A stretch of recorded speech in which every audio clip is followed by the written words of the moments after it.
Agriculture ज़राअत जो है वो रीढ़ की हड्डी है हमारी इकॉनमी में। और एग्रीकल्चर में अब देखा जाए कि हमारा जो जीडीपी है वो कंट्रीब्यूट करता है 24%। इस पाकिस्तान की अगर इकोलॉजी की बात करें तो हमारे पास कोस्ट लाइन है, उस मालिक ने हर चीज़ दी है, 4 सीज़न दिए 1960 में। ये नॉन ब्लॉक जो है उसमें रीज़न यही थी कि फर्टिलाइज़र और अप्रूव वैराइटीज़ जो है उसने पूरे हमारी कंट्री की जो इकानमी को चेंज कर दी थी।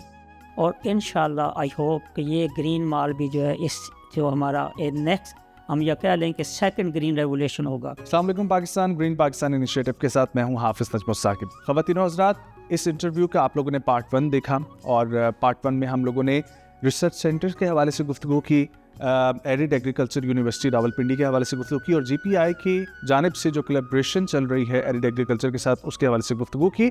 पार्ट 1 बहुत इंटरेस्टिंग है, आप लोग पहले वो देखें ताकि इस गुफ्तगू को आप लोग पार्ट 2 में समझ सकें और तसलसल जारी रह सके। मेरे साथ मौजूद हैं जी पार्ट 2 में भी vice chancellor Pir Mehr Ali Shah, arid agriculture university Rawalpindi, जनाब प्रोफेसर डॉक्टर मोहम्मद नईम साहब। डॉक्टर साहब, थैंक यू सो मच वक्त निकालने के लिए। आगे बढ़ते हैं और गुफ्तगू को आगे लेकर चलेंगे हम लोग। अच्छा sir, if you talk about precision farming, corporate farming, इसका कॉन्सेप्ट ज़रा समझाइएगा कि आने वाली जनरेशन के लिए कितना ज़रूरी है कि अब से अलहदा काम करने के बजाय कंपनीज़ बना के हम लोग एक इसको प्रॉपर्ली इंडस्ट्रियल जो है ना उस रेवोल्यूशन की तरफ लेकर जाएं और उसके लिए हमें प्रिसीजन फार्मिंग की तरफ पढ़ना है। एक ये भी और इसमें ये पॉइंट भी शामिल कर लीजिए कि इसके साथ फिर मॉडर्न मशीनरी, एआई टेक्नोलॉजीज़ का होना कितना ज़रूरी है। कॉर्पोरेट फार्मिंग में अब ये डिटेल जो है अब इसमें कि फॉर एग्जांपल कि हमारे कुछ एरिया में हमारे ये बरानी एरिया है, हमारे यहाँ एक वन ऑफ द मेन जो ड्रॉबैक्स है कि हमारे एरिया जो है ना मोस्टली स्कैटर्ड हैं।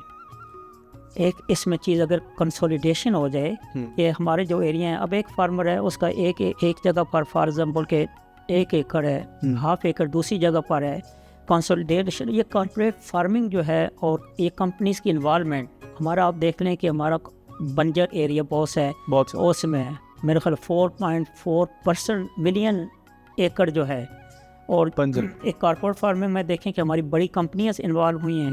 उसके बाद सऊदीया, कतर, चाइना ममालिक इन्वॉल्व हुए हैं। अब देखें कि उससे फ़ायदा क्या होगा कि वो इन्वेस्टमेंट करेंगे, जो हमारे लेबर है वो सारी हमारी इधर की होगी, उसी में टेक्नोलॉजी नहीं आएगी उसमें और एडवांस मशीनरी जो है कंट्री आएगी, वो एक लर्निंग होगी और यील्ड जो है वो ऑटोमेटिकली इंक्रीज होगी। ये वो एरिया है जो हमारा हमने टोटल नेगलेक्टेड किया हुआ है। अच्छा सर, तो मतलब ये सिर्फ खुश करने के लिए नहीं है कि अगर हमारे पास ड्रोन स्प्रेस करने वाले मौजूद हैं या driverless tractor, auto pilot tractor मौजूद है, ये सब फ़ायदेमंद स्टेप्स ही हैं। उसमें देखें कि अब एक 1% जो है वो नैपसैक से स्प्रे करते हैं, वो पूरा दिन जो है एक एकड़ बड़ी मुश्किल से करता है, उसकी हेल्थ डैमेज होती है मोस्टली। और जो कॉटन एरिया है अब उसमें ये प्रॉब्लम होती है कि वो जो हमारी फीमेल है वो जो पिकिंग करते हैं, अब एक क्रॉप के ऊपर 8-10 पेस्टिसाइड के स्प्रे होते हैं।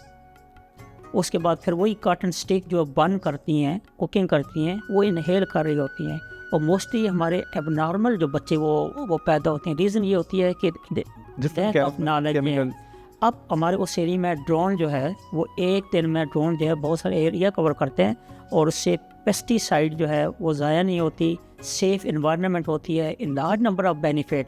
और वो मेरा ख्याल में है कि हार्डली जो है एक फार्मर के पास लार्ज एरिया है।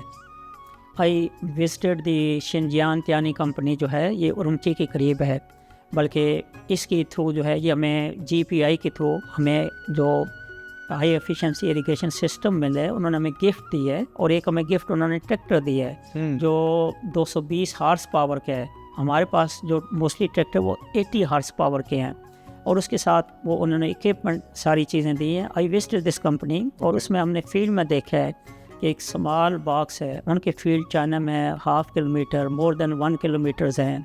एक ड्रोन जो है वो टाइमली जो है वो बॉक्स ओपन हो जाते हैं और वो फिर वो पूरी क्रॉप का कॉटन क्रॉप थी वो सर्वे करके वापस अपनी पॉइंट पर आता है और फिर ये अपना डाटा ट्रांसफ़र कर देता है उसमें अपने मेन हब में। वहाँ से वो जब उसको देखते हैं कि यार हमारे कौन कौन से प्लांट है, कौन कौन सा पेस्ट आया हुआ है, किस किस प्लांट में डिजीज़ है, या कौन सा प्लांट जो है अच्छा, वायरल अटैक है। पेस्ट उसके बाद वो नेक्स्ट ड्रोन आता है, वो उसी जगह वो स्प्रे करता है और वो देख लें कि with in 2 drones perform all the function. Otherwise 1/2 kilometre में तो आप एक प्लांट को जो है वो आप सर्वे नहीं कर सकते। एग्री और आपको समझ भी नहीं आएगी किस जगह पे लगाया था और उसकी मार्किंग करना ये उसी में तो ये मॉडर्न मशीनरी कृषि एग्रीकल्चर में तो देखें कि ये उसमें हमारे फार्मर्स को एक सिंपल जो है कि एक लार्ज एक एरिया है, फॉर एग्जाम्पल हमारे पास स्मॉल होल्डिंग लैंड्स है, हमारे यहाँ ये देखें कि उन्होंने अगर वीड क्रॉप्स है तो उसके लिए अगर हमें कोई वीडीसाइड या पेस्टिसाइड या रिक्वायरमेंट है वो 8-10 फार्मर मिलकर और बहुत मेरा ख्याल मिनिमम प्राइस में वो ड्रोन से जो है वो हेल्प ले सकते हैं। ठीक है sir let's talk about your university और उसमें एक रिसर्च सेंटर जो जीपीआई की मदद से चल रहा है, जो इनिशिएटिव एक कोलैबोरेटिव एफर्ट है, उसके हवाले से तो हमने बात की, लेकिन सर आपका अरसा दराज से चल रहा है एक सेंट्रल रिसर्च सेंटर जो एरिड एग्रीकल्चर का अपना है, उसकी ज़रा वर्क एंड एफर्ट्स पे कुछ हमें आप शेयर करें प्लीज़। उसमें हमारे पास एक शाम में है जिसमें हम जो है ना जो स्मॉल जो है ट्रेनिंग दे रहे हैं वो डीवीएम के हवाले से। उसी में हमारा मेन जो है वो यूनिवर्सिटी रिसर्च फार्म है, ये हमारा चकवार रोड के ऊपर है। हमारे पास तकरीबन 2000 कनाल जगह है। ठीक है। और इसमें हमने मुख्तलिफ एक्सपेरिमेंट किए हैं जिसमें हमने वीट क्रॉप जो है इसकी यील्ड इंक्रीज़ की है और उसके बाद हमने फ्रूट ट्रीज़ लगाए हैं। अब हम बासवा हमारी ये जो वैली है ख़ास करके पठवार वैली, इसमें अमूमन बात करते हैं कि यार ये ऑलिव वैली जी। मैं इस सिलसिले में बल्कि अपने फार्मर के लिए मेरा एक मैसेज है प्लीज़ उसी में, क्योंकि ये वर्बली डिक्लेयर है ऑलिव वैली, लेकिन कहीं पेपर रिटन में नहीं है, डॉक्यूमेंटेड नहीं है। इसकी रीज़न ये है कि ये हमारी जो पठवार ऑलिव वैली जो डिक्लेयर किया हुआ है, क्योंकि इसमें हमारे यहाँ इसमें मॉइस्चर कम है, क्योंकि इसमें हमारा जब 7-8 साल के बाद ऑलिव जब फ्रूटिंग देते हैं तो उसमें ऑयल कंटेंट जो है वो 8-9% है, जबकि हमारे केपी के या हमारे कोयटा जिनमें मॉइस्चर है वेदर सूट करता है वहाँ 22 to 24% है ऑयल एक्सट्रैक्ट जी। अगर हमारी ये फ्रूट बास्केट है तो फ्रूट बास्केट हम कह लें कि यार यहाँ जो है ग्रेप्स एक्सीलेंट, इंजीर हमारे बहुत अच्छी होती है, उसके बाद लोकाट हमारा है। प्रॉब्लम ये आता है कि हमारे जो मेन ड्रॉबैक होता है कि हमारे यहाँ वैल्यू एडिशन, हमारे कुछ फार्मर ने ग्रेप्स जो है वो बागात लगाए, लेकिन एंड पर जब उनको जो है वो प्राइस जो है वो 50 रुपीज़ पर केजी जो है तो वो तो उसमें वो सारे ख़त्म कर दिए हैं। इसमें गवर्नमेंट की सपोर्ट चाहिए। उसी में आई होप कि जीपीआई वाले अब इस चीज़ को वैल्यू एडिशन को जो है वो बहुत केयर करें, और जब वैल्यू एडिशन जो है हर एक क्रॉप की हर फ्रूट की, अब देखें कि मिचेस के हमारे ऑरेंज के गार्डन है, मिचेस बाहर की कंपनी है, वो यहाँ से पर निकाल कर वो जूस जो है इंग्लैंड और यूरोप में बन रहा है। हम जो है हमारे मिचेस के बेस्ट ऑरेंज प्रोड्यूस होता है उसी में। तो ये कंपनीज जो है इधर से जो है, क्योंकि हमारा देख लें कि मैंगो का एरिया जो है बेस्ट क्वालिटी के मैंगोज होते हैं और सिट्रस है फ्रूट की जो है हमारी वैली, हमारा नॉर्दर्न एरिया है, ये हमारा टोटल ऑर्गेनिक क्रॉप्स है, कोई वहाँ स्प्रे नहीं होता। फल जो है आप देखें कि एप्रिकॉट भी है, हम वर्ल्ड में जो है बहुत अच्छी पोजीशन में एप्रिकॉट प्रोडक्शन में हमारी हमजा वैली है उसमें। तो पाकिस्तान को ऐसा उस मालिक ने ऐसा खिता दिया है, सिर्फ हमारी मैनेजमेंट जो है ना वो इंशाल्लाह, और हम फील करते हैं कि ये जीपीआई और इसकी वजह से जो है ना इंशाल्लाह। सर मैं नेक्स्ट वही पूछना चाह रहा था, 1-2 आखिरी सवाल कि ये सब चीज़ें मैनेजमेंट हों, R&D स्ट्रक्चर हमारे पास बन जाए, प्रिसीजन फार्मिंग की तरफ हम लोग बढ़ जाएं, यूनिवर्सिटीज़ अपना काम कर रही हों, रिसर्च सेंटर्स अपना कर रही हों, गवर्नमेंट की तरफ से GPI जैसे इनिशिएटिव्स हों, सर नेक्स्ट जनरेशन का इसमें इंटरेस्ट होना बहुत ज़रूरी है। आज आप काम कर रहे हैं या जनरल साहब इसके ऊपर बात कर रहे हैं, काम कर रहे हैं, लेकिन आगे वाली जनरेशन के अंदर इसको इंडल्ज करना बहुत ज़रूरी है। उसके लिए आपको क्या लगता है, क्या स्टेप्स लेने की ज़रूरत है? किस तरीके से उनको जो है ना आप एक एडवांसमेंट की तरफ लेकर आएंगे और किस तरीके से उनको एतमाद दिलाएंगे कि ये आप लोग ही आगे बढ़ा सकते हैं? इसमें इनिशियल स्टेज पर जो है मेरी पहले जो है जनरल साहब से जो मीटिंग हुई थी तो उन्होंने हमें ये कहा था कि हमारी इंटर्नशिप प्रोग्राम जो है और हमारे ग्रेजुएट ने इंटर्नशिप जो है वो GPI के साथ किए और उन्होंने बेस्ट फैसिलिटीज़ दी हैं, उन्होंने फील्ड में काम किया है। ये इंटर्नशिप जो है, सेकंड ये होता है कि हमें इमेज ऑफ एग्रीकल्चर भी जो है ना वो भी चेंज करना चाहिए। एक ट्रेडिशन जो है वो सिलसिला चलता हुआ है।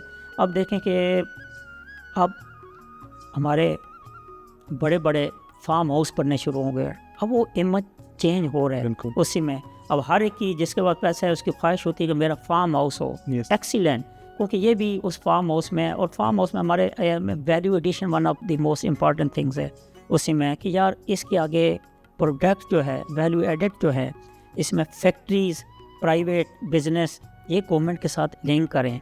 फिर उसके बाद इनिशियल स्टेज पर हमारे एग्रीकल्चर के जो ग्रेजुएट्स हैं या उसी में फिर आपको जॉब अपॉर्चुनिटीज़।